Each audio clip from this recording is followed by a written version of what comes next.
Well, I've been using the library since 1989, so I think you find yourself at various stages using different collections, and often going back to collections that you have been looking at 20 years ago.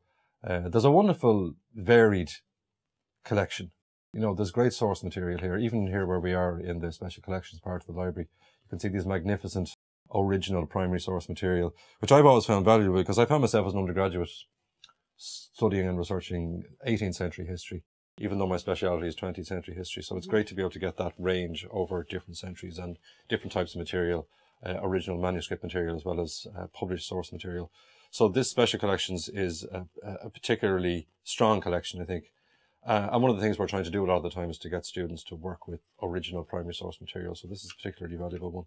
I think it's important to get collections digitized that are manageable. But digitization is only one part of the process. Obviously, you need the context, you need the explanation, but it's very, very helpful now because students of this generation are obviously very keen to be able to access material that's digitized and to do it electronically. So it's certainly a very useful teaching aid, and it's something that we should all be promoting. I find a lot of the work that I would have done on the 20th century did involve looking at the political history, the administrative history of the state, and obviously the official publications were very, very important in that regard, because people often refer to official reports, but you need to actually have read the full text and to find the originally presented material as it was in whatever year the particular report was published. So they're very useful for studying the political and administrative history of 20th century Ireland. I often consider myself a very old-fashioned researcher in that I always want to go to the original hard copy. And I mean, that's part of what I grew up with and what I was studying as an undergraduate. So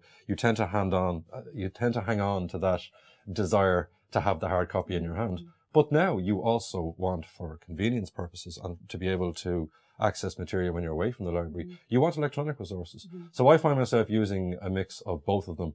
One of the things I would use very regularly now would be the Dictionary of Irish Biography, which is available electronically in the library, and you can access it obviously when you're away. It's very, very convenient for checking, for double checking, for footnotes. So I think you find yourself using a varied mix, both hard copy and electronic. And that for me is very satisfying because you feel that you are benefiting from the latest digitizations or the latest collections that are accessible electronically, but you also want to have the stacks. I want to be able to browse journals in particular. I would use an awful lot of the social, cultural, economic and political journals that were very common up to recent times. Some of them obviously are still in print, but an awful lot going back to the 1920s, 30s, 40s and 1950s. You want to be able to access that material. A lot of that isn't digitized and available electronically. So it's nice to be able to sit down and read the original hard copy. I use the library a lot at weekends. I use the library an awful lot on a Saturday. And it's a time, again, when you can concentrate on your own reading. Sometimes you're catching up. Sometimes you're preparing for lectures. Sometimes you are chasing references for a particular article, or you are, simply keeping on top of the latest published research. So I think that the library at various stages can serve all of those particular functions and all those particular tasks that you have in hand. And I find that there are times at night and at weekends when the library is perfect for catching up. I think you look for a library that fits your needs at a particular time. There are times when you need a very quiet space to write and to effectively bring your research together that you have got from other libraries in UCD. I use Richview, the architecture library, a lot. It's obviously a smaller library. It's a very good place to work on writing. And it's also somewhere, obviously, where you can access electronically material in the main James Joyce Library. I'd also find myself using the Health Sciences Library when you're researching social history, as I do, social history, modern Irish history, and you're looking at issues like health, and you're looking at public policy around those issues, medicine, areas like that.